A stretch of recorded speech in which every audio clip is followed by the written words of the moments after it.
అన్న అన్న ఇంకొక లేదు అది ఓకే.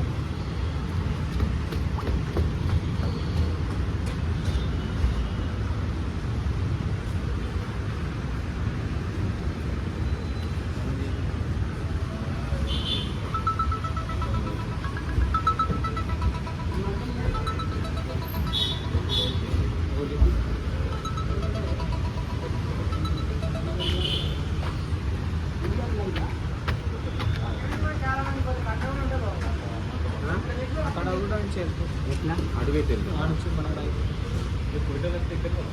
మేజర్గా అయితే ఇదే వస్తారు. మనం ఇద్దరం ఇక్కడ ఉంటే బాగుంటుంది. అటువైపు పెడతారు కదా అన్న. నెంబర్ ఎంతనా? ఇది అక్కడది మిక్స్ అయ్యి ఓకే వచ్చిందనా? దీని మీద ఇక్కడ ఇట్లా పట్టుకోవాలి. సూచనలు సలహా తీసుకొని అదే మంచిదే. అంతే అంతే కరెక్టే.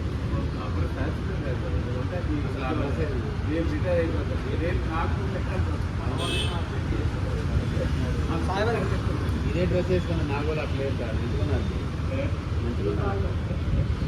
ప్రియమైన ప్రజలారా, ప్రయాణికులారా, ఫ్రీ పార్కింగ్ కొనసాగించాలని మాన్యువల్ సిగ్నేచర్ క్యాంపెయిన్ చేస్తా ఉన్నాం. ఈ సిగ్నేచర్ క్యాంపెయిన్లో మీరు అందరూ భాగస్వాములు కావాలి. నాగోలు మియాపూరు దగ్గర బైకులు పెట్టుకుంటే డబ్బులు వసూలు చేస్తూ ఉన్నారు. ఇది ప్రభుత్వ ల్యాండు. ఈ ప్రభుత్వ ల్యాండ్లో కూడా కనీస వసతులు కల్పించుకోకుండా డబ్బులు వసూలు చేస్తూ ఉన్నారు. 1వ తారీఖు నుంచి అమలు చేస్తారట. అలా అమలు చేస్తే ఆందోళన అనేది కొనసాగించాలి. ఇప్పటికే నాగోలు వద్ద పెద్ద ఎత్తున ఆందోళన అనేది కొనసాగుతూ ఉంది. అక్కడ కమిటీ పేరు మీద కూడా ఒక గ్రూప్ ఏర్పడారు. 1వ తారీఖు ఆందోళన చేస్తే పెద్ద ఎత్తున ఆందోళన చేద్దాం అనుకున్నారు. గతంలో కూడా చేశారు. మీరు కూడా 1వ తారీఖు ఆందోళన చేయాలని అప్పీల్ చేస్తూ ఉన్నాం. ఈరోజు ఎండీ గారిని కలుస్తున్నాం. వినకపోతే 1వ తారీఖు 2 స్టేషన్ల వద్ద ఆందోళన చేద్దాం.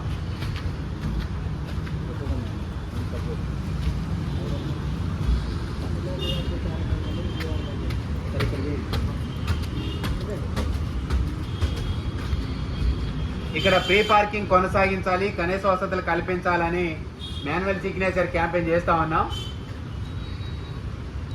ఎటువంటి సౌకర్యాలు కల్పించలేదు. ఇది ప్రభుత్వ భూమి. ఎండకెండి వానకు తడుస్తున్నాయి మన వెహికల్స్. కానీ మళ్ళీ మన వాహనాలకి మనమే రెస్పాన్సిబిలిటీ అని కూడా పెట్టడం, డబ్బులు వసూలు చేయడం అనేది చాలా అన్యాయం.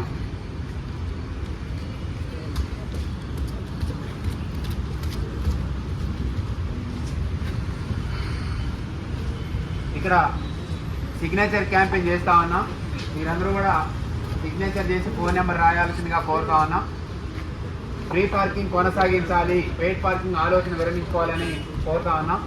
మనం దీనిలో భాగస్వామి కాకపోతే 1వ తారీఖు నుంచి డబ్బులు వసూలు చేస్తారు. కనీస వసతులు కల్పించకుండానే 40 రూపాయలు వసూలు చేస్తున్నారంటే ఏమాత్రం సౌకర్యాలు కల్పించినా 100 రూపాయలు చేసే ప్రమాదం